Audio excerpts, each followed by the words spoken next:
साथ ऋतु ज्ञानवानी।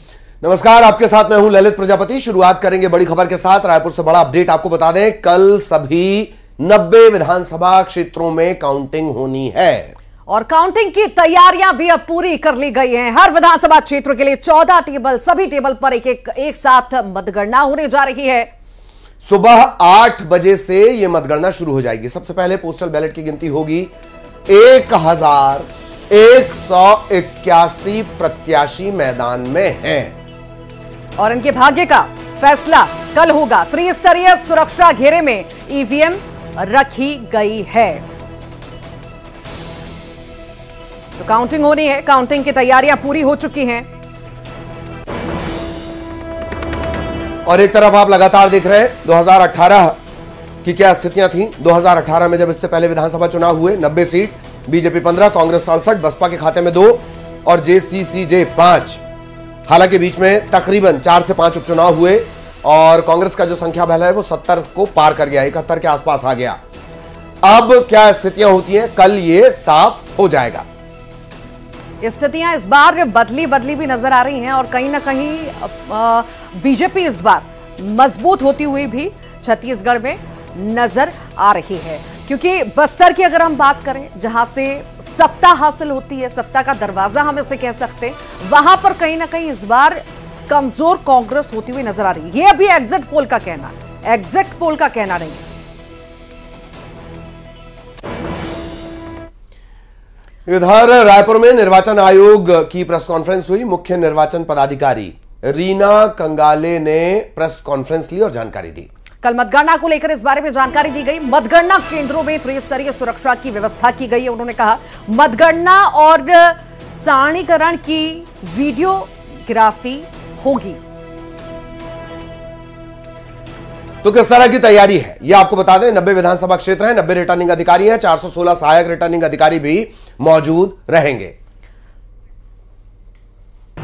राज्य के जो 90 विधानसभा क्षेत्र है उसमें मतगणना हेतु 90 मतगणना हॉल सभी जिला स्तरीय मुख्यालयों में निर्धारित किए गए हैं।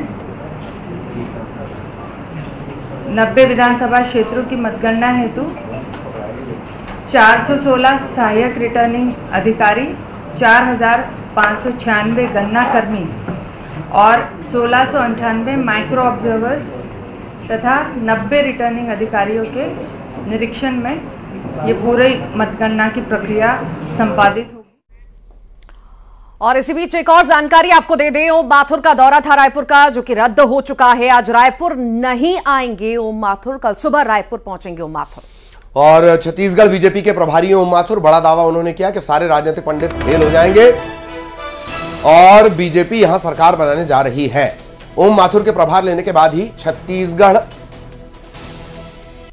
बीजेपी इस स्थिति तक पहुंची है, इस एग्रेशन तक पहुंची है। वही ओम माथुर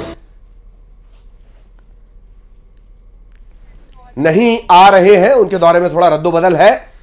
आज जो रायपुर का दौरा था वो रद्द हो गया, कल सुबह वो रायपुर पहुंचेंगे। छत्तीसगढ़ बीजेपी के प्रभारी ओम माथुर, पूरे चुनाव में बीजेपी की एग्रेसिव कैंपेनिंग में ओम माथुर का बहुत बड़ा हाथ। और मतगणना से पहले जिस तरह से सभी दल, सभी पार्टी नेता लोग हम देख रहे हैं बैठकें बुला रहे हैं, इसी बीच बैठक में ही शामिल होने के लिए पहले वो पहुंच रहे थे। छत्तीसगढ़ का दौरा उनका था, जो कि आज के लिए रद्द हुआ है। कल आने की बात कही जा रही है। हालांकि देखने वाली बात होगी कितना खास होगा। कल जब मतगणना होगी और सामने नतीजे आएंगे, उसके बाद आखिर क्या होता है ये देखने वाली बात होगी।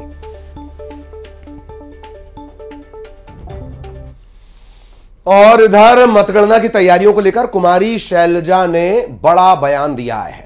उन्होंने कहा कि मतगणना के लिए कांग्रेस कार्यकर्ता तैयार हैं। हमें पूरा विश्वास है कि छत्तीसगढ़ में फिर से कांग्रेस की सरकार बनने जा रही है। क्या कुछ कहा उन्होंने, सुनिए। विश्वास है, भरोसा है, हमारी भरोसे की सरकार रही और 5 साल काम किया, लोगों ने हम पर भरोसा किया। हमें पूरा विश्वास है, पूरा भरोसा है कि फिर से हमारी सरकार बनेगी। ऑपरेशन लोटस तो वो वैसे भी चलाते हैं, और कहाँ पर क्या, अगर उनका सच में ठीक होता तो कहाँ पे क्या क्या कर लेते वो। यहाँ पे उनकी सरकार जिस तरह से उनकी गई 5 साल पहले और अभी भी कहीं नजर भी नहीं आ रहे हैं, तो इनको छोड़ दीजिए। ये एक बनाते हैं, हवा भी बनाते हैं। पहले तो उनको विश्वास था ही नहीं यहाँ लोकल किसी लीडरशिप पर, तो मोदी जी को ले आए बीच में, गारंटी देने लगे, वो भी नहीं चला। और अब जब उन्हें मालूम पड़ गया कि सरकार उनकी कहीं आसपास भी नहीं है, दूर दूर भी नहीं है, कहीं बीजेपी का नाम नहीं है। तो काउंटिंग से पहले दावों का दौर जारी है। इधर नेता प्रतिपक्ष नारायण चंदेल ने क्या दावा किया, आइए सुनते हैं। नारायण चंदेल हमारे साथ मौजूद है और उनसे बात करते हैं। सर, क्या कहेंगे कल के नतीजों को लेकर? उधर देखिए। कल के नतीजे बहुत स्पष्ट है। भारतीय जनता पार्टी की सरकार बनेगी, स्पष्ट बहुमत के साथ बनेगी। जनता का आशीर्वाद भारतीय जनता पार्टी को प्राप्त होगा। छत्तीसगढ़ में भूपेश सरकार के कुशासन से इस प्रदेश की जनता मुक्ति चाहती है और भूपेश सरकार की विदाई चाहती है। ऑपरेशन लोटस की बात को लेकर भी तैयारी की बात कही जा रही है, ऐसा कुछ है क्या? ये कांग्रेस का भ्रम है। हाँ। क्योंकि कांग्रेस हार के कगार पर खड़ी हुई है, इसलिए वो बहुत आगे जाकर के सोचती है। हमारा जनता के ऊपर विश्वास है। जनता का आशीर्वाद भारतीय जनता पार्टी को प्राप्त होगा। भाजपा की सरकार सुस्पष्ट बहुमत के साथ में छत्तीसगढ़ में बनेगी। इधर छत्तीसगढ़ कांग्रेस के जो नेता हैं विजय जांगिड़, उनका भी रिएक्शन सुनवाते हैं आपको। हमारे साथ मौजूद हैं और उनसे बात करते हैं। कल नतीजे निकलने वाले हैं और पूरे चुनाव भर वो लगातार छत्तीसगढ़ में मेहनत करते रहे। सर, क्या लग रहा है? सरकार कांग्रेस की बन रही है। जनता का विश्वास, कांग्रेस के किए हुए काम, इनका नतीजा कल आएगा और प्रचंड बहुमत से कांग्रेस सरकार बनाएगी। एग्जिट पोल जो बता रहे हैं सर कि थोड़ी कांटे की टक्कर हो सकती है, तो वो कल देखेंगे। वो उनके कयास है, किंतु हमारे जनता का जो विश्वास, जो है रेस्पॉन्स, जो हमारे काम, जो कार्यकर्ताओं की मेहनत, जो नेताओं की एकजुटता। जी जी। अच्छा सर, ये बताइए कि क्या ऑपरेशन लोटस जैसी स्थिति हो सकती है? ये सब काल्पनिक सवाल है। काल्पनिक सवाल है, ऐसी कोई तैयारी नहीं है? कोई तैयारी नहीं। कांग्रेस प्रचंड बहुमत से जीत रही है। मतलब चार्टर्ड प्रेम या विधायकों को कहा गया है कि भाई जीतते ही आ जाए यहाँ पे। नमस्ते। तो ये है विजय जांगिड़ और उनका कहना है कि जो ऑपरेशन लोटस है वो काल्पनिक सवाल है और ऐसा कुछ नहीं है, कांग्रेस बहुमत से आ रही है। कैमरा पर्सन मनीष के साथ ममता लांजेवाल, न्यूज़ 18 छत्तीसगढ़। तो रिएक्शंस आपको लगातार सुनवा रहे हैं। आखिर कौन क्या कह रहा है, दावे कैसे कर रहा है। अब आपको जरा 2018 की तस्वीर दिखाते हैं, ग्राफिक्स के जरिए समझाते हैं कि आखिर कितनी सीटों में से किसे कितनी सीट मिली थी। ये देखिए ललित। तो छत्तीसगढ़ विधानसभा चुनाव 2018 की जो तस्वीर थी वो इस तरह की थी। ये आपके सामने वो तस्वीर है। 2018 में कांग्रेस 68 सीट, बीजेपी 15 और 7 अन्य के खाते में गई थी। तब जोगी कांग्रेस ने बसपा से गठबंधन किया था। तब एक बड़ा फैक्टर अजीत जोगी भी थे, जो इस चुनाव में नहीं है। अभी भी जोगी कांग्रेस कई जगह जोर लगाने की कोशिश कर रही है। तो ये स्थितियां 2018 की। इसके बाद बाई इलेक्शन भी हुए और अब कल आपने क्या जनादेश दे दिया है, किन चेहरों पर कितना भरोसा आपने जताया है, यह कल क्लियर हो जाएगा। फिर से ललित लग रहा है इस बार फिर से जनता जो है बदलाव के मूड में है। बार बार हालांकि जनता का मूड समझा नहीं जा सकता है, क्या जहन में है और क्या करने वाली है जनता, वोटर क्या करने वाला है, ये बहुत ही ज्यादा मुश्किल है जानना। और शायद जो एग्जिट पोल में हमें नजर आ रहा है, नतीजे नजर आ रहे हैं, उससे समझना बहुत ज्यादा मुश्किल हो गया है। कल का इंतजार हमको भी करना होगा, जनता को भी करना होगा। और जो नेता लोग टकटकी लगाए बैठे हैं, जिनकी रातों की नींदें उड़ी हुई हैं, बस उन्हें भी कल का इंतजार है।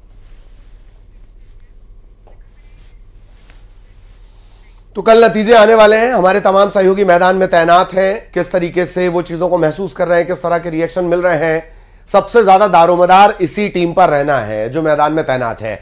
युगल आपको नजर आ रहे होंगे, रायपुर से हमारे साथ जुड़े हुए हैं, उमेश बिलासपुर से जुड़े हुए हैं। युगल, क्या कुछ अपडेट राजधानी रायपुर से?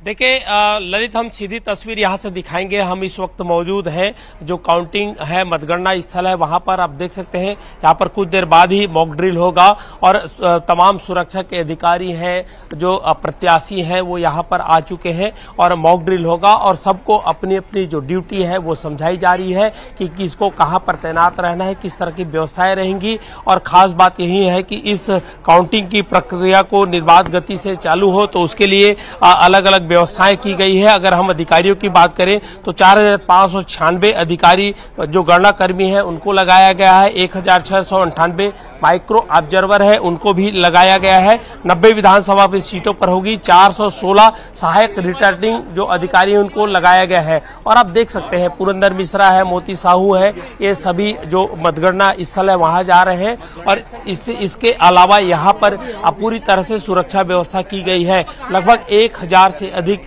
पुलिस के अधिकारी कर्मचारियों की ड्यूटी लगाई गई है। पार्किंग की पृथक सी व्यवस्था की गई है। जो ऑब्जर्वर है उनकी ही गाड़ी है, प्रत्याशियों की गाड़ी की अलग से व्यवस्था की गई है। कुल मिलाकर पूरे ये जो प्रदेश में जहां भी मतगणना होगा 33 जिलों पर, तो उन स्थानों पर इस तरह के चाक चौबंद सुरक्षा व्यवस्था रखी गई है। अब अधिकारी मॉक ड्रिल कर रहे हैं। टेबल लाने वाले जो लोग रहेंगे उन्हें समझाया जाएगा कि कौन सी पेटी कब लाना है, कहां पर उनको रखना है। तो एक बड़ा एक्सरसाइज होता है कि किसी तरह की चीज ना हो। इसके अलावा यहाँ बहुत सारे ऐसे सामान है जो प्रतिबंधित है। इलेक्ट्रॉनिक्स गैजेट है वो प्रतिबंधित है, मोबाइल है। पहले पेन को भी प्रतिबंधित कर दिया गया था क्योंकि पेन में भी जो कैमरे लगे होते हैं। तो अब जो प्लास्टिक के जो पेन है वो अंदर ले जाए जा सकेंगे। तो ये कहा जा सकता है कि मॉक ड्रिल की जा रही है और सभी को उनकी जो दायित्व है, ड्यूटी है, वो बताया जा रहा है। जी ठीक। उमेश मौर्य भी लगातार बिलासपुर से हमारे साथ जुड़े हुए हैं। उमेश, 2018 से 2023 के बीच में आखिर कितना अंतर आप देख रहे हैं? देखिए, अगर 2018 से लेकर 2023 के तक की बात करें तो इस 2018 से 2023 के बीच यहाँ पर जो तीसरा मोर्चा जो जिसे जेसीजी की बात हम कह रहे थे, जैसे आपने भी जिक्र किया था कि अजीत जोगी जो रहे 2018 के चुनाव में काफ़ी प्रभावित किया, लेकिन 2023 के चुनाव में क्या वो प्रभाव जोगी कांग्रेस कर पाएगी, इस पर सभी की निगाहें हैं। चूँकि ये माना जा रहा है कि सभी 90 विधानसभा सीटों में जिस तरीके से जोगी कांग्रेस ने पूरी ताकत के साथ अपने प्रत्याशियों को मैदान में उतारा है, तो शायद उसका कहीं ना कहीं असर जो है कांग्रेस को इसका नुकसान उठाना पड़ सकता है। हालांकि ये देखने वाली बात होगी कि अजीत जोगी की जो पार्टी है जिसमें अमित जोगी प्रदेश अध्यक्ष है वो कितना इफेक्ट करते हैं। इसके साथ ही अगर हम कहें तो 2018 में एंटी इनकम्बेंसी थी सरकार के खिलाफ और यही वजह है कि 68 सीटों के साथ जो है वो कांग्रेस सत्ता पर लौटी थी। पर क्या इस बार 2023 के चुनाव में कांग्रेस को के पक्ष में किस तरीके से मतदान किया है वोटरों ने, क्या जो तमाम जो योजनाएं थी सरकार की वो कितना कारगर साबित हुई जो योजना लोगों के लिए, इस पर पूरी निगाहें लोगों के। इसके साथ ही अगर हम कहें तो महज 2 या 3 महीने के भीतर इस तरीके से भारतीय जनता पार्टी ने इस चुनाव में कमबैक किया और ये कमबैक तो खैर हर जगह नजर आ रहा है। ये आपकी बात मार्के की है कि ये कमबैक नजर भी आता है। बहुत बहुत शुक्रिया आप दोनों का। आगे भी आपके जरिए अपडेट हम अपने दर्शकों तक पहुंचाते रहेंगे। और इस बीच जगदलपुर से एक बड़ी खबर मिल रही है, ऋतु। यहां पर न्यूज़ 18 की खबर का बड़ा असर हुआ है। पर्यावरण मंडल ने स्टील प्लांट प्रबंधन को नोटिस दिया है। दरअसल प्लांट से निकल रहे जहरीले दूषित पानी पर यह नोटिस जारी हुआ है। पर्यावरण विभाग के सदस्यों ने निरीक्षण किया। अब 15 दिनों के अंदर इस दूषित पानी को रोकने के निर्देश दिए गए हैं। गंदे पानी के चलते 200 एकड़ में लगी फसल खराब हुई थी। पीड़ित किसानों ने प्रशासन से इस बात की गुहार लगाई थी।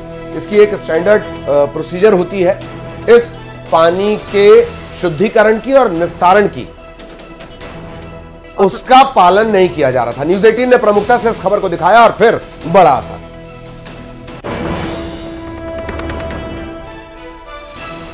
तो न्यूज़ 18 की खबर का बड़ा असर हुआ है। जगदलपुर की हम बात कर रहे हैं जहां पर पर्यावरण मंडल ने स्टील प्लांट प्रबंधन को नोटिस जारी किया है। गंदे दूषित पानी की वजह से परेशानियां हो रही थी। प्लांट से निकल रहा था जहरीला दूषित पानी, जिस पर यह नोटिस जारी हुआ। जशपुर की बात करेंगे जहां पर हादसे में घायल बच्ची की मौत हो गई है। इलाज चल रहा था और इलाज के दौरान मौत हो गई। दरअसल कल रात कार ने कुचला था पहाड़ी कोरवा परिवार को और हादसे में कल एक महिला की मौत भी हो गई थी। इसके बाद इलाज के दौरान घायल बच्ची की भी जान चली गई है। आज उसकी मौत हो गई है। बगीचा थाना इलाके के पास यह हादसा हुआ था।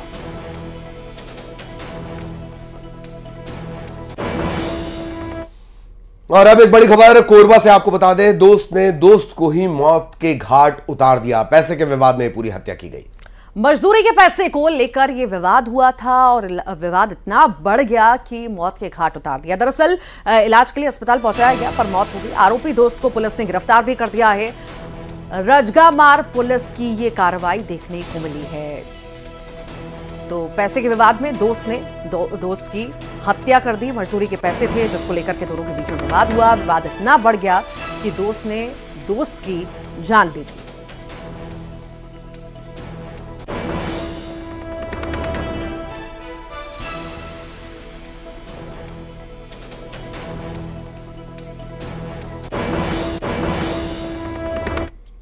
और अब आपको दिखाते हैं खबरों का 2020।